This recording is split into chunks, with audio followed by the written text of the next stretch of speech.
Dixo Bailey presenta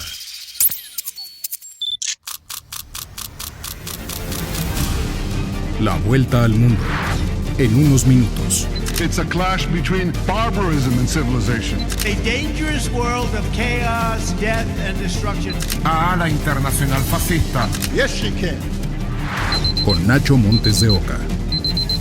Bienvenidos a El Globo, mi nombre es Nacho Montes de Oca y hoy tenemos que regresar a Oriente, a Medio Oriente, porque empezó la tregua, no empezó la paz. La paz es la ausencia de conflicto. Esto es una tregua, quizás agarrada con alfileres, pero tregua al fin, por lo menos desde hace algunas horas. Tanto Israel como el grupo terrorista Hamas dicen que van a dejar de matarse por un rato.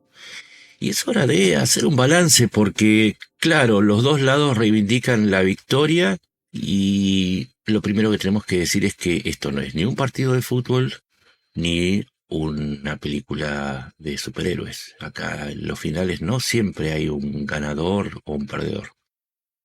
Porque de eso se tratan los balances, de ver qué es lo que ganó nítidamente y qué es lo que perdió en superficie y en una segunda mirada, porque de eso se trata analizar, ¿sí? Es como cuando vas al médico y te dice, sí, estás muy bien de salud, se te ve rozagante, pero esos 45 kilos de más, algo vamos a tener que hacer. Pero después del corazón andas bien y sí, está todo perfecto. Es un poco la situación de Medio Oriente, que tiene mucho colesterol en sangre todavía. Así que bueno, vamos a empezar obviamente por Israel. Porque Israel ha logrado, quizás está a punto de lograr, por lo menos al momento de hacer este podcast, está logrando recuperar a los 20 rehenes en manos de los terroristas que quedan vivos. Es una victoria agridulce porque hay otros 28 que fueron asesinados en cautiverio, más también otros 30 antes, ¿sí? Algunos asesinados cuando se acercaron a las tropas israelíes.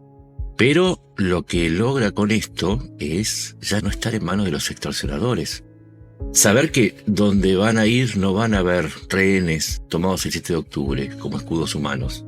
Y de alguna manera esto le permite moverse con mayor libertad. Pero estamos diciendo, ¿no? Claro que hay una tregua. Estamos jugando con la idea de que si Hamas decidiera romper la tregua, o Israel decidiera romper la tregua, ya no van a estar esos rehenes como escudos humanos. Y objetivamente eso le da mayor libertad operativa a Israel para avanzar en un segundo objetivo que no logró, que es destruir o erradicar completamente a Hamas. Ese era el segundo objetivo y no lo está logrando porque todavía Hamas está ahí. ¿Quién le entrega a los rehenes si no? Es cierto, logró desactivarlos como esa fuerza que irrumpió en Israel y que lanzó miles de cohetes. Ahí también hay un logro y no hay que negarlo. Ha avanzado muchísimo en términos de la amenaza que representa Hamas y el otro grupo, la Yihad Islámica, desde Gaza. También logró derrotar al mismo tiempo, y esto hay que marcarlo, la hegemonía militar absoluta. Logró derrotar a Hamas, no aniquilarlo, pero sí derrotarlo, a Hezbollah, el grupo terrorista insurgente más poderoso del mundo, a los grupos hutíes, aunque siguen lanzando algunos misiles y drones, los ha reducido a una mínima expresión, pero particularmente derrotó después de la guerra de los 12 días a Irán, que era la cabeza de este pulpo. Y con eso ha logrado también un avance enorme. Hay que ver si logró neutralizar junto a Estados Unidos el plan nuclear y el riesgo de un arma nuclear. Pero por ahora se puede decir que todos temen a Israel, al menos militarmente. Y además, al frenar la guerra de Gaza, en donde ya murieron más de 1.100 soldados israelíes, desactiva el principal foco de conflicto, ¿sí? De los 7 frentes que tiene. Y con eso puede dedicarse al del Líbano, al de Siria, al de Cisjordania, al de Irán, al de los hutíes. Quizás me estoy olvidando alguno, pero con Gaza fuera, el principal frente está desactivado. Y acá hay otra ganancia, que es que ahora Israel puede dedicarse a su propia reconstrucción. La guerra fue ruinosa para Israel.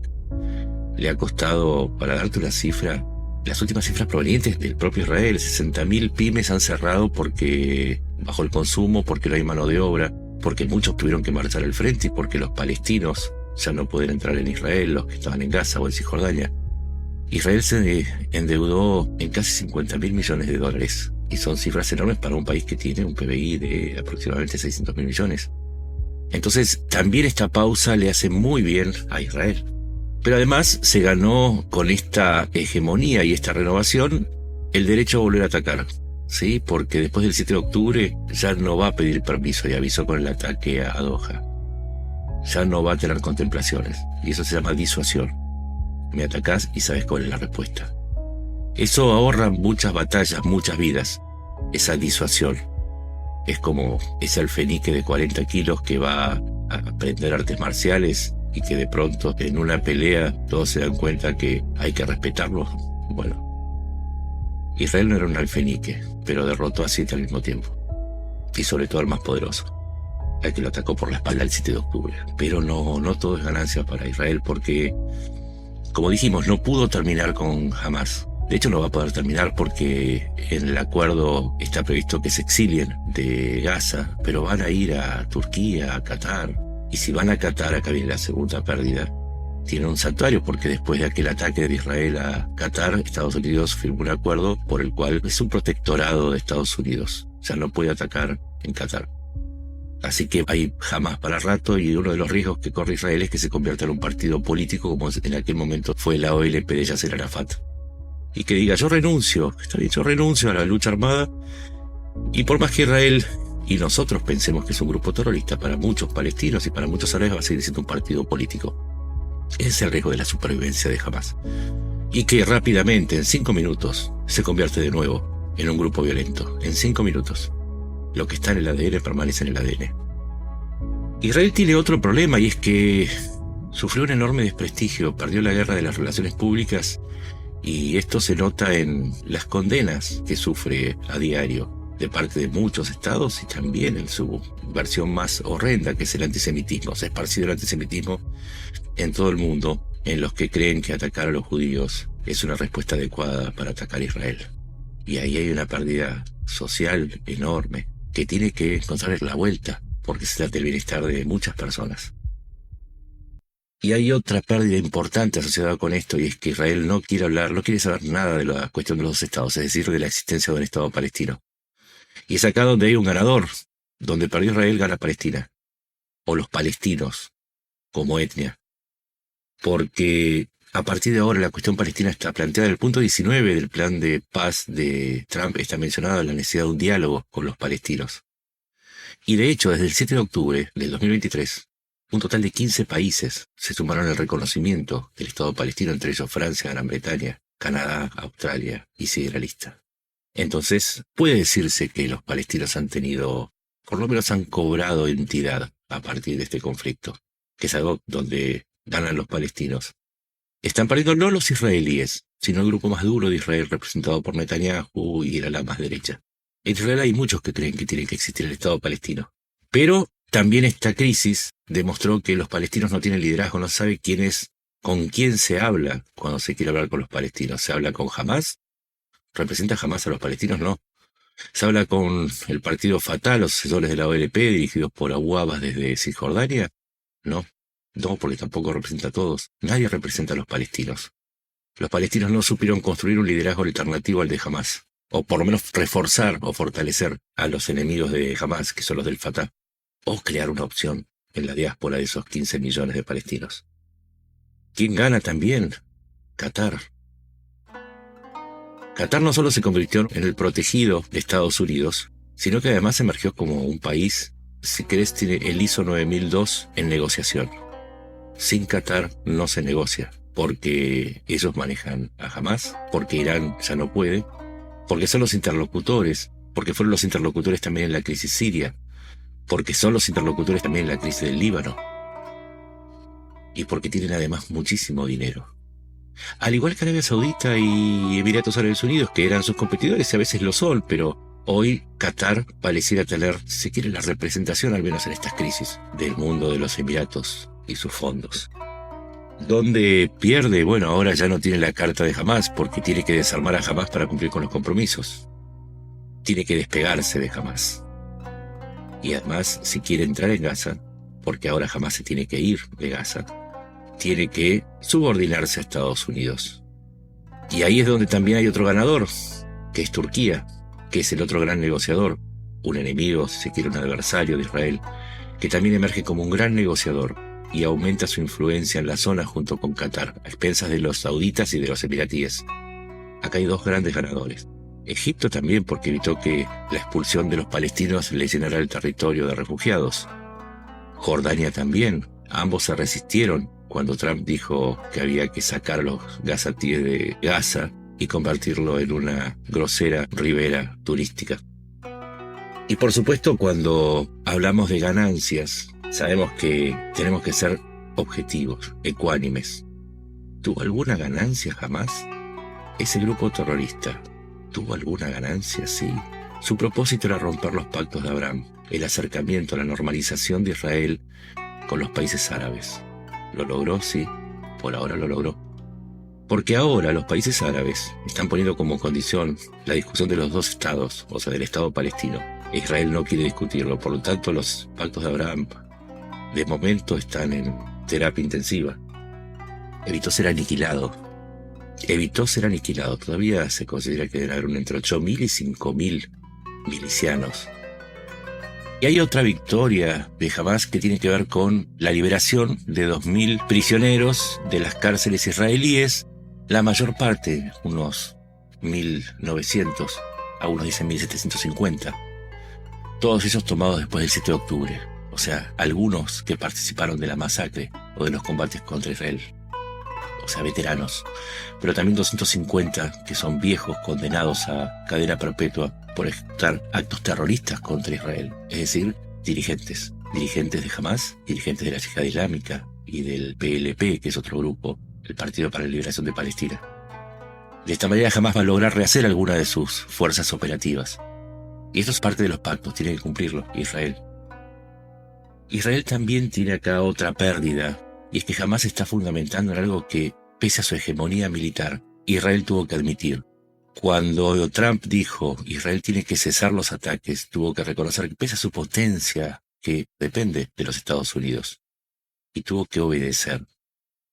Hoy está obedeciendo a Trump, mejor dicho, está obedeciendo a los Estados Unidos, porque sabe que no puede seguir la guerra eternamente. Israel es muy pequeño y tiene que tener un límite y necesita el apoyo de Estados Unidos. Pero también Hamás sabe que Estados Unidos se la tiene jurada. Estados Unidos ya le dijo Hamás, vos rompés el pacto y ya no nos vamos a mirar, vamos a ser parte de la represalia de Israel y ahora no hay rehenes de por medio. Entonces acá, como ves, no hay ganadores nítidos y perdedores nítidos. Todos pierden algo, todos ganan algo. Y Estados Unidos también tiene ganancias y pérdidas. Como ya dijimos, gana en el sentido que ha logrado imponer un cese el fuego. Gana porque ya ha gastado 21.600 millones de dólares apoyando a Israel. Y se va a ahorrar recursos. Pero también va a ahorrarse algo, que es seguir enfrentándose sutilmente con el mundo islámico en su apoyo a Israel. Y a su vez pierde con esto, porque ahora se le hace un poco más complicado. Antes era el apoyo automático a Israel, ahora tiene que andar ayudando un poquito a cada uno, escuchando. Tiene un imán musulmán en un hombro y un rabino judío en el otro, que los dos le piden y le susurran cosas que a veces son opuestas, porque depende del dinero, de las inversiones de los Emiratos Árabes Unidos y va a respetar su alianza con Israel. Entonces ahí también hay un condicionante y cerramos con una noticia para que te des una idea de qué estamos hablando. Estados Unidos quiere dejar de enviar dinero a Israel y mientras tanto acaba de suceder un hecho inédito. Se va a inaugurar una base permanente de entrenamiento de Qatar en los Estados Unidos, en Idaho. No hay otra base similar excepto una delegación permanente de Singapur, que es un país irrelevante en términos estratégicos. Ningún país europeo, ningún país americano, Israel tampoco, y ningún otro país árabe tiene una base permanente en los Estados Unidos. ¿Cómo lo escuchás? Y esto es consecuencia de todo lo que estamos hablando. Quizás los únicos que hayan tenido una ganancia nítida sean los cataríes. Ese país que cuando fue el 7 de octubre todos demonizaban porque, claro, había apoyado siempre a Hamás junto con Irán y que hoy tiene a la dirigencia de Hamás en su territorio convertido en santuario por Estados Unidos. Ironías de la vida. Acá nadie gana, nadie pierde. Quizás los cataríes son los únicos que emergieron, indemnes y hasta con algún tipo de ganancia. Porque como dice el viejo dicho, billetera mata galán. Y Qatar tiene lo que hay que tener en estas crisis: voluntad, pragmatismo y muchísimo dinero. Este es un balance, ¿sí?, de hoy, mientras estamos grabando. Mañana quizás cambia todo porque es Medio Oriente. Medio Oriente tiene un guionista que es un psicótico y que se divierte muy malsanamente haciendo girar la trama hacia los peores lugares. Pero el balance, lo que dice el médico del paciente hoy es esto: si mañana vuelve con toda la cara marcada porque se agarró a trompadas y va directo al traumatólogo, haremos un nuevo diagnóstico. Pero el paciente Medio Oriente hoy tiene este balance. Y si estamos en lo correcto, con todo lo que te dijimos, vas a poder entender qué es lo que suceda en los próximos días, en las próximas semanas, si no vayamos más allá, porque como dijimos, es Medio Oriente y nos tiene acostumbrados a siempre estar saltando de la silla por las novedades. Esto es El Globo, mi nombre es Nacho Montes de Oca, me puedes encontrar en X como @NachoMDO y en Blue Sky como Nacho Montes de Oca. Y seguiremos diagnosticando este mundo que pareciera requerir cada vez más de una atención urgente y que nos tiene a todos en la guardia y sin dejarnos dormir y descansar tranquilos. Pero este es nuestro trabajo, analizar y ser periodistas. Muchas gracias, nos encontramos en la próxima. Una producción de Dixo.